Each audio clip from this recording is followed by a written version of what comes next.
This is our place, come on in. Our place, so glad you're here.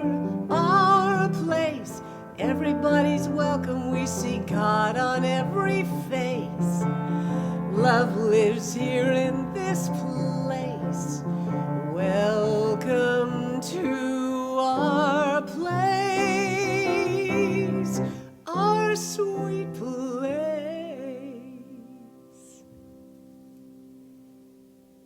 Phew. Welcome everyone to Center for Spiritual Living Boulder Valley. I'm Catherine Snyder.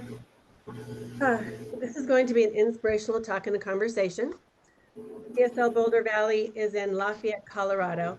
It's a sweet little community. Have a lot of fun getting together with potlucks, amazing conversations, and we're glad that you're here. Now, the Centers for Spiritual Living is an organization that honors all people. Everyone is welcome. Everyone is invited to come and speak and listen and learn and play with us. And we start every one of these with a prayer. And this is not about praying to some white guy on a cloud, right?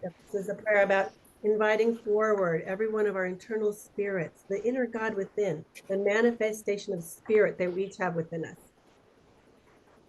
And I invite you to invite your manifestation of divine energy, spirit, godness to come forward. Let's drop in and pray.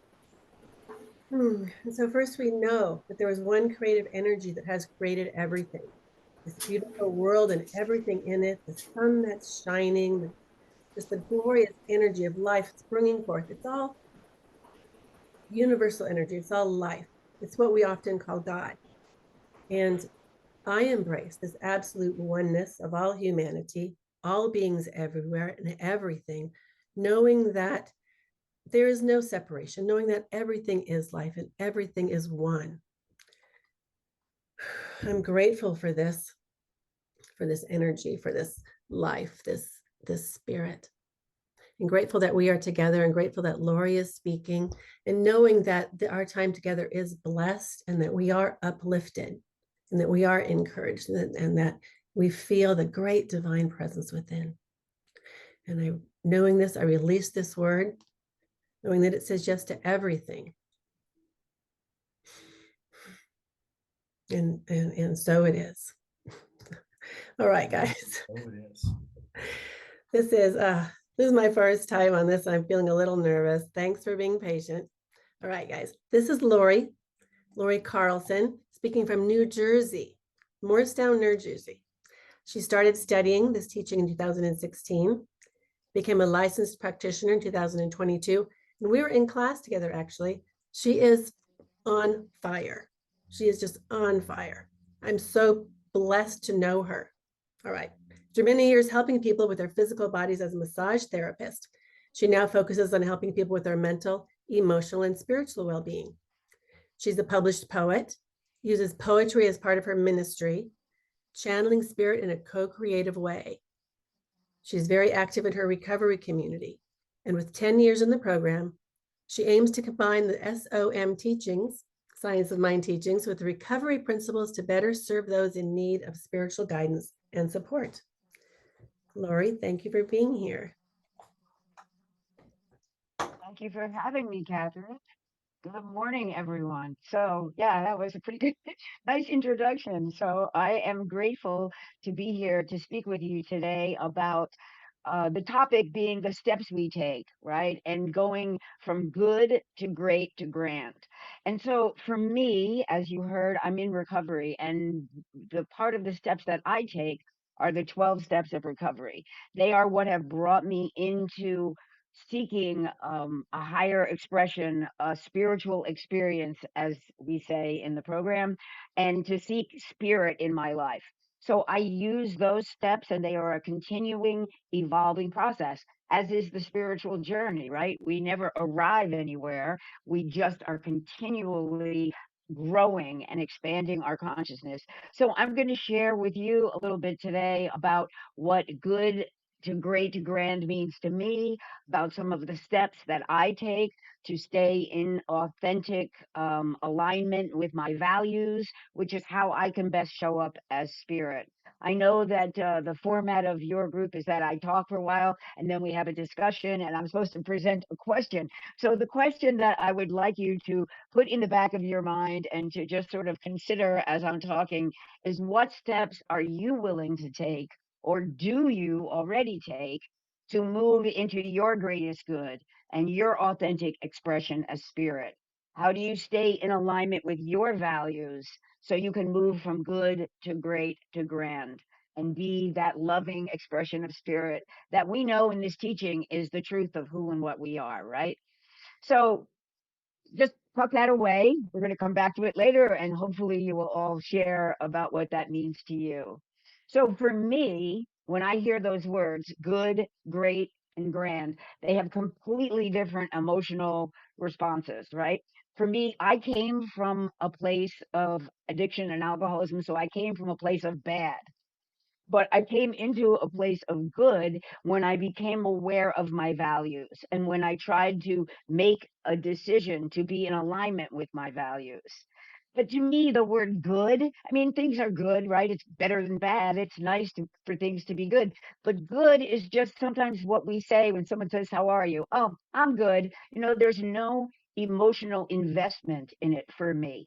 It becomes just, the first step, right? It's the first step. Okay, it's better than bad. I'm good, but it's not invested. When I say I'm great, I am imbuing with emotional tone and intensity that word. So I am demonstrating, I'm cultivating a greater possibility by bringing that energetic feeling to the word and to my intention. I am bringing an intention of demonstration by saying things are great. I'm great. I am in alignment with my values, and spirit is expressing in my daily life.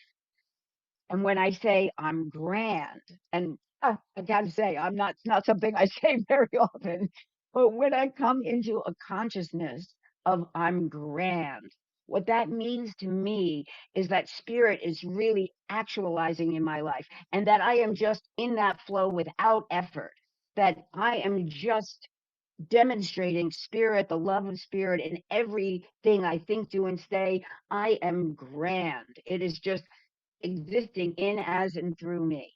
And that's where I aim to go. That's not where I live on a daily basis.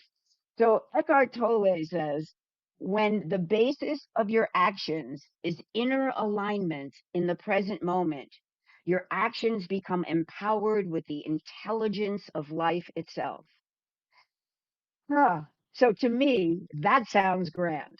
That is spirit expressing, right? That is where we are just in complete divine flow. Our actions are empowered with the intelligence of life itself. And that intelligence of life itself is spirit, right? That is the one mind. In this teaching, we know that there is one mind, and we are all part of that. But we have to be able to access it. We have to be willing to receive. We have to do those things that bring us into greater and greater alignment.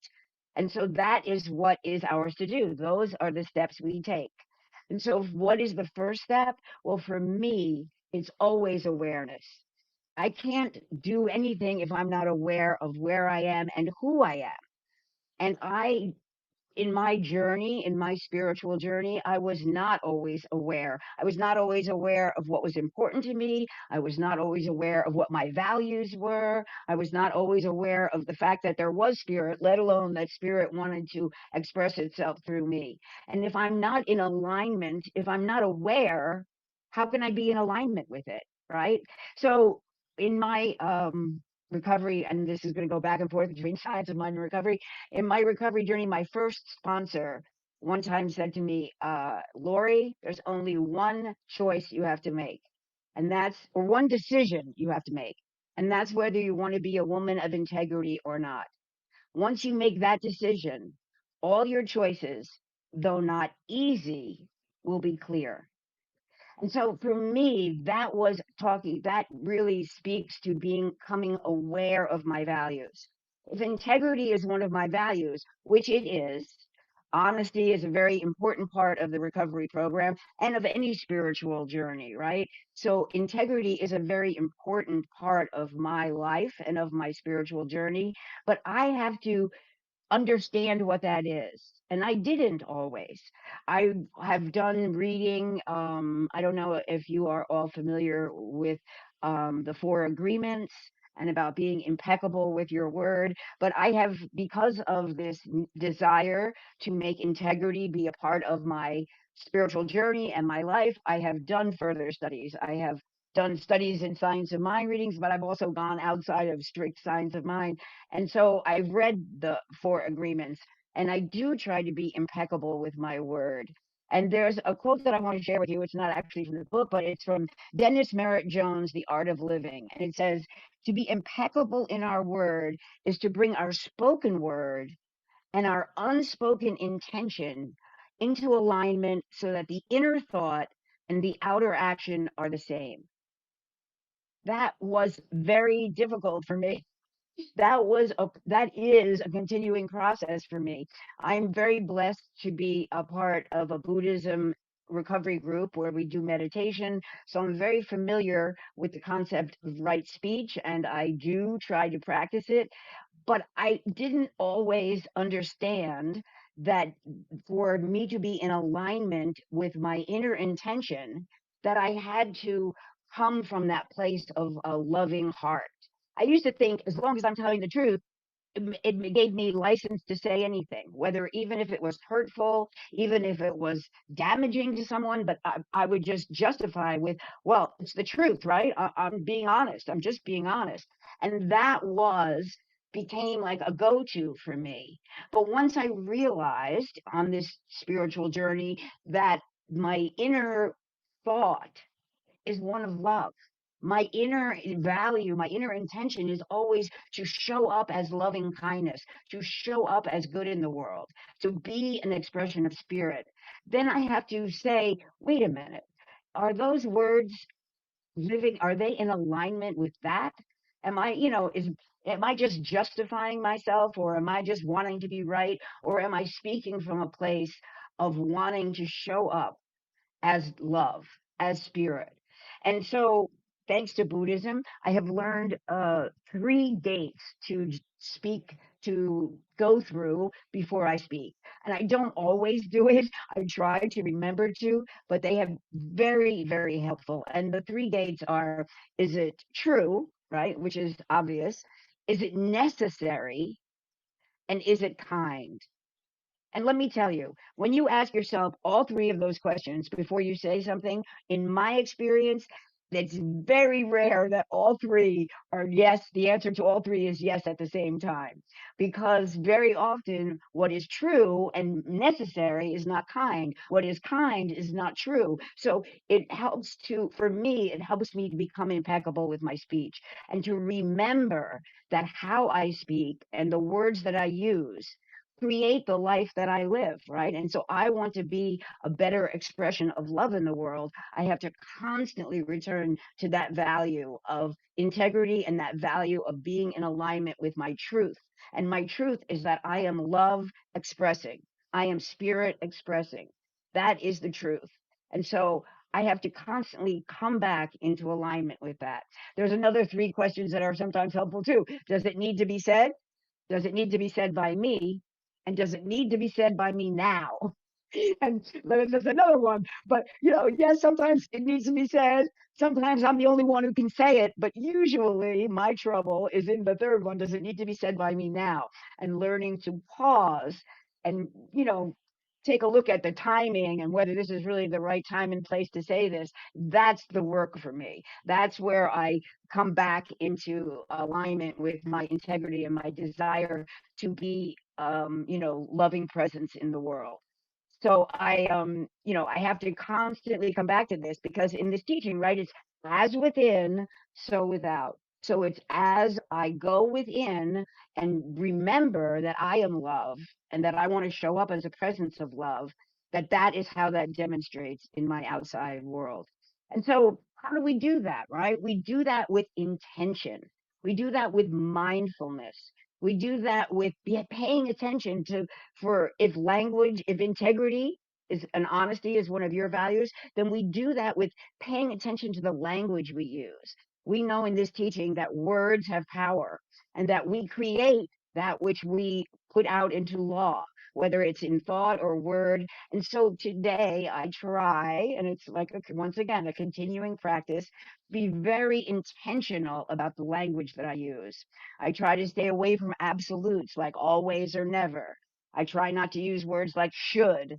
I try not to make statements that are like, this is good or this is bad, but rather, well, this makes me feel good or this makes me feel bad. I try to bring my language into alignment with the fact that what I say is going out into law, knowing that in this teaching, we know that we plant the seeds and then that's what grows, right? So if I'm planting seeds of criticism or discord or judgment, that's what I'm going to reap more of.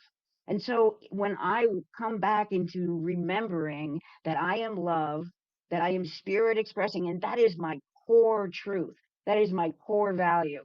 I mean, integrity is a value, there's other values, but my core being, who and what I am in the world, is that I want to show up as love. I want to be a channel of the love of spirit. So everything I do, I have to remember that and come back to that. And there are lots of different ways to do this, right? I have a daily affirmation practice because it brings me back into alignment with remembering who and what I am.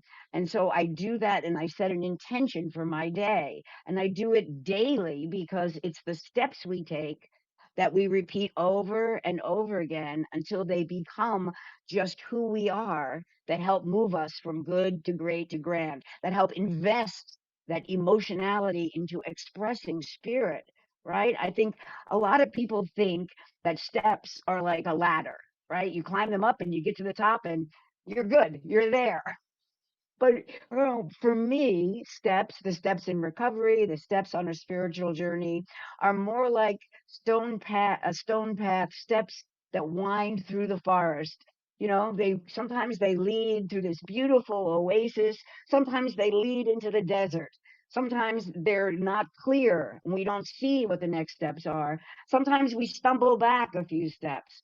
But the idea is that we are ever moving forward. Ernest Holmes says that we are ever evolving upward. I'm sure we all know who Ernest Holmes is. I'm not going to explain that to you. But he says there's a quote he has that I really like, which is the ultimate goal of life does not mean that we shall ever arrive at a spiritual destination, which in some places they call heaven, uh, where everything remains static and inactive. That which to our present understanding seems an ultimate goal, when attained, is but the starting point for new and further evolution. So that is the mindset that moves from good to great to grand. That is the mindset of grand, right? It's not a mindset of we get somewhere and we achieve something and then we stay there and we're good, but that we are ever evolving and we are learning how to embrace every opportunity to become a greater expression of spirit. I don't know if you are familiar with the term AFGO. Everybody here familiar with that? Okay, so AFGO is an acronym that stands for another effing growth opportunity. And so, and so we learn in this on the spiritual journey to embrace the AFGOs in our life, to know that they are always happening to grow us, right? In this teaching, we know that the universe is never happening to us, it is happening for us. That is how we move out of victim consciousness and move into the co creative consciousness of being one with spirit. That everything is happening for our good, even if we don't see it. And the spiritual work is in trying to see it. I was in a meeting, an AA meeting the other night, where a woman said, my God is terrible at wrapping gifts. And that really resonated with me because, you know, it's like sometimes things come to you in a wrapping that looks like the last thing you want. But the spiritual work, the steps we take, how to move from that consciousness of good to great to grand, is to look for the growth opportunity, to look for the silver lining. And there's a somebody listening in today who's a sponsee of mine, and she has coined a phrase, lorrying your way out of it, because I have learned and practiced trying to find the silver lining in whatever the situation. And that is not something that used to come to me naturally. It is something that I have cultivated and that I practice consciously, so that when something happens and I'm like, oh my God, I go, wait a minute, Lori, there's going to be a silver lining in this. What is it? Let's look for it. Take a breath, pause, come back into, ask yourself those questions maybe, but let's look for what is here to grow me. What is the silver lining in this? How can I turn this around? How can I tweak this so that it becomes an opportunity and a step on the path of my spiritual journey and a step in evolution rather than an obstacle that is in my way. And that is a practice. That is something that you can cultivate. It is something that allows for a greater expression of spirit, but it is something that has to be done. It is something that is a choice. And so, mind when you are in alignment with your values, you can mindfully make choices that can bring you into a greater expression of spirit. And how do we do that, right? We do that by checking in with ourselves, by being aware. It always starts with awareness, by checking in with ourselves and being aware of what we're thinking, of what we're putting into law, of how we're acting. I said that integrity is one of my values, right? Well, how do I act with integrity in my daily life? How do I act like, do I show up when I say I'm going to show up? Because, for a lot of people, they're always late. And is that being in integrity if you're showing up late and really not respecting someone else's time? Or if you're cutting off somebody on the freeway, is that being in integrity with being an expression of spirit? If you're allowing yourself to overreact in the moment. So all of these little ways, it's like, how do I show up in the small ways and in the big ways to be that greater expression of spirit, to be that love in action, to be that grand flow of divine love? Because that's how I want to show up in the world. But I get the opportunity every day to choose how I show up. With every word, with every thought, we can reframe and retweak our language, our thinking process. Maybe not the first thought. We always say in recovery, we say our first thought's always wrong. Well, I mean, I don't know about science of mind view on that, but our first thought might be race consciousness. It might be that limiting belief that just pops up. But then we get to choose, wait, no, I don't really think that. I'm going to choose a different thought. I'm going to look for the silver lining. I'm going to choose something that's more in alignment with my values. And I'm going to do that consciously and mindfully from a heart of love. So that's how we get to show up in the world in a greater and greater way. So another one of my values is creativity. And we know in this teaching that everything we do is creative, right? Everything we think, everything we say, creativity is not just poetry or art, or everything is creative. Life, you are creating with every moment, with every breath. You are creating. But one of my values is creative expression. And as Catherine said, I'm a poet. And so the way that I nurture that value in myself is I don't just wait until I'm inspired, until like a lightning bolt comes and says, "Oh, inspiration, Lori." I take steps to nurture that value. I take steps like I go to writing classes. I use writing prompts. I sit down and I write even when inspiration is lacking. I do things to become inspired. I take a walk in nature. I go look at the simple things. I tried to open my awareness to a broader view, to see what there is to be inspired about in the small things, in the simple things. And then I have the discipline, I take the action, I take the step to sit down and write. Eh, it's not always anything. I mean, sometimes, I have a lot of pages that just stay pages. But sometimes because I take these steps and I nurture this value of creativity in my life, I sometimes come up with something that is meaningful to me and sometimes is meaningful to others.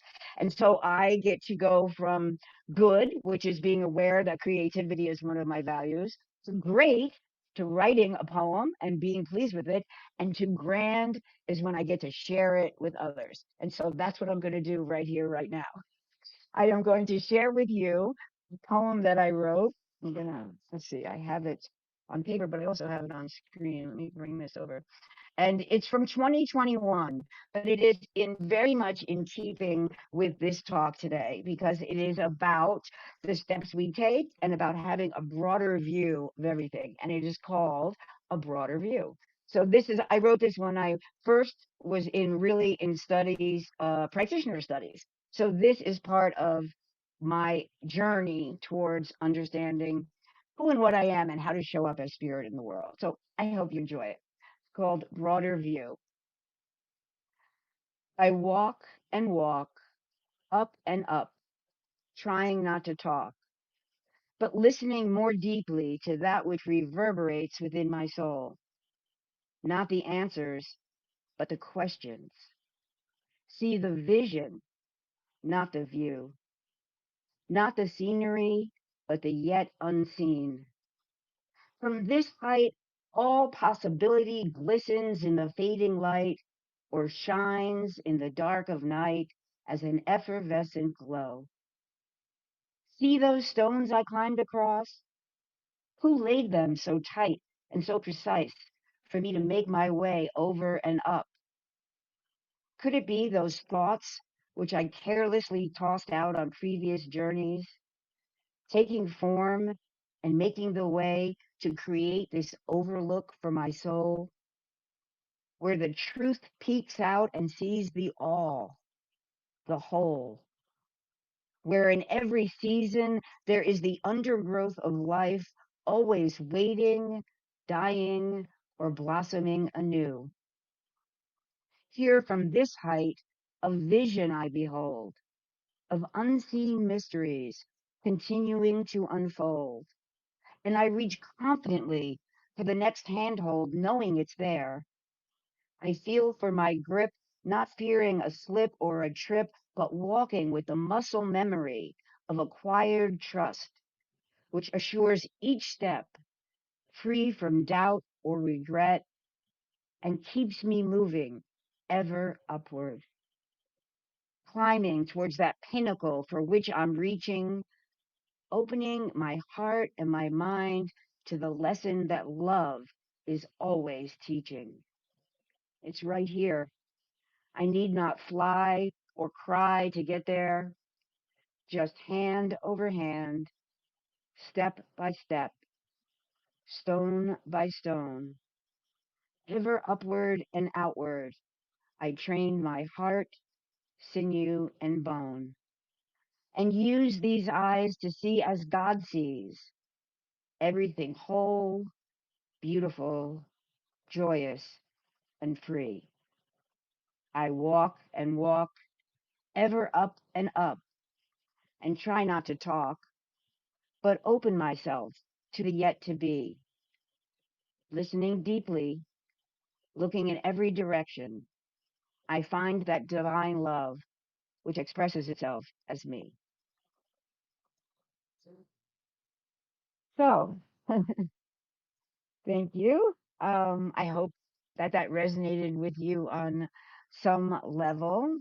And if creativity is one of your values, I hope that you will take it to heart and take into your daily life a practice of opening yourself to that creative energy that exists within all of us, right? So I know that poetry is one of the things that speaks to my heart and allows me to show up as an expression of love in the world. We know the power of good. we know the power of love. And when we come into an awareness of our values, we get to take steps. We get to move into that expression. And I take steps on a daily basis. I already told you about my affirmation practice, right? I also do a lot of prayer. I said I do prayer. I do a prayer broadcast on New Thought Media Network every week. I do a lot of treatment work with people in my program. I do a lot of recovery meetings that I lead and help sponsor my Buddhist meditation group. I pause. I learn to take a breath and pause before reacting so that I can respond instead of react. Not always good at it, but it's a practice that I try to incorporate into my life. I keep a gratitude journal every night for the past 6, 7 years. I never miss a night so that I can see at the end of my day where I have been in alignment with my values. Where are the silver linings? Where are the moments that I have grown from that may have at the time appeared to be obstacles, but I have turned into a growth opportunity? Those are the things that I put into my gratitude journal every night. Those things that have awakened me to be a greater expression of spirit.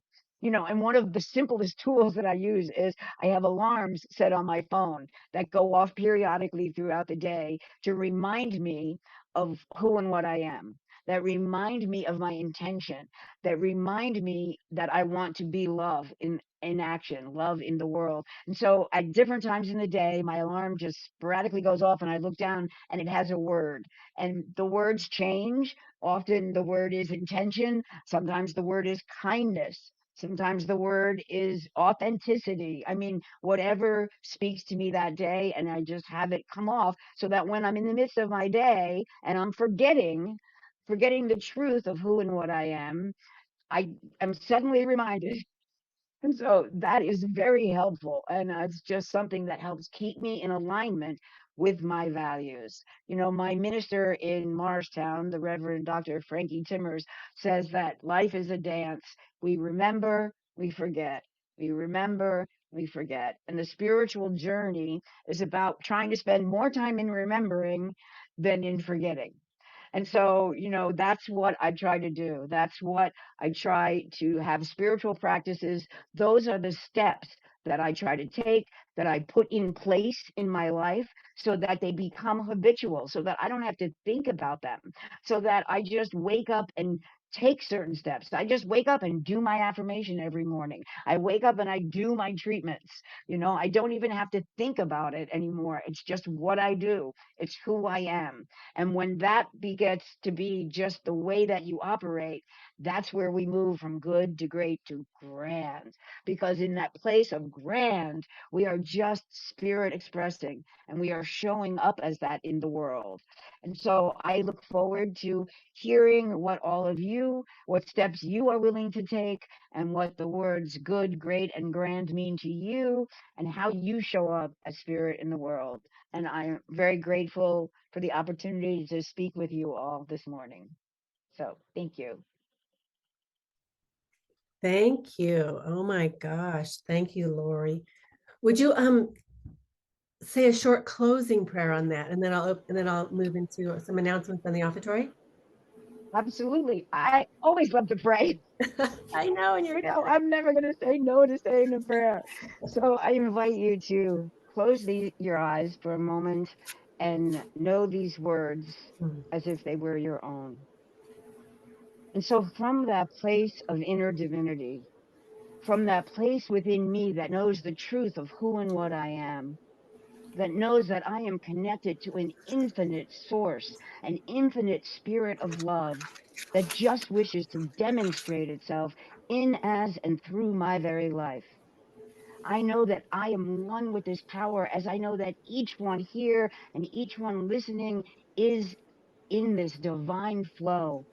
And we are in this teaching, we are in this community, we are on this spiritual path to come into a greater expression of that. And so I affirm right here, right now, that we have been uplifted, supported, and empowered, that we have taken steps on that journey to come into a greater expression, a grander expression of the love that we are. that we have had our love cup filled up, and that we can best spill it out to others from this place of fullness, from this place of oneness, where we know that we are one with divine life, ever expressing as love in the world. And so today we take those steps and stay in alignment with this truth of who and what we are. We practice our values and we come into this place of allowing spirit to express through us as love. And so, with deep gratitude for this word, for this teaching, for this community, and for this opportunity to be here with all of you this morning, I release this word into that ever present and loving law that does unto us as we believe. And so, as I believe in this word spoken, I let it go, knowing it is already done. And so it is. Amen. Amen. Thank you so much. Oh my gosh. All right, I'm going to open the conversation in a moment. First, I do want to first have a couple announcements. To just remind everyone, no service on Memorial Day, people being out of town. That we have and there's book study on Tuesday, and a guy named an amazing minister named Dan Grond. Should we stop the recording? In a minute, please. Okay. We'll be speaking on June 2nd. Okay, so, and then next, I do want to say that we are a small nonprofit. We are dependent on donations, and that Science of Mind teaches the law of circulation, right? That what you give comes back. It's an attitude of abundance, which has the effect of making itself come true. Let's take a moment just to practice the law of circulation, knowing that what we give comes out, and being aware of the immense riches that we do have, right? We're just surrounded by and given so much, and being willing to allow it to flow out and through us and blessing all of the world. Let's see, those of us who are members of CSLBV have a little, a chant, a saying that we say. So join me in saying it. And I am going to try to share this slide to help us oh, there we go. Share screen. Thanks, guys. All right, here's our slide. So please join me in saying, this perfect gift is spirit and form, circulating and blessing all it touches. Freely I give and joyously I receive. And so it is. All right, did y'all see that all right?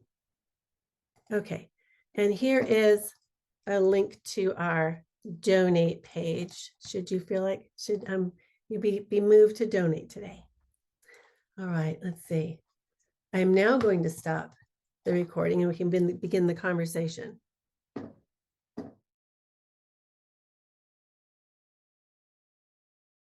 Original music written and performed by Karen Karsh. Copyright held by Karen Karsh Crystal Music. All rights reserved. Love lives here.